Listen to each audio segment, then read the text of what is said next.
நேசம் வச்சு நெஞ்சில் வச்ச பூச்செடி நீயடி.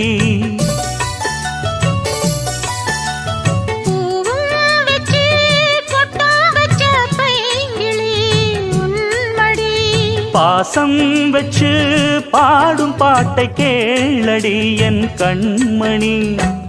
உள்ளம் என்னும் வீட்டிலே ஒட்டி வச்ச ஓவியம், எண்ணம் என்னும் ஏட்டிலே அச்சடிச்ச காவியம். மனசுக்குள் கோயில் கட்டி மகராசி ஒன்ன வச்சு பொழுதானா பூச பண்ணி வாழுறேன்.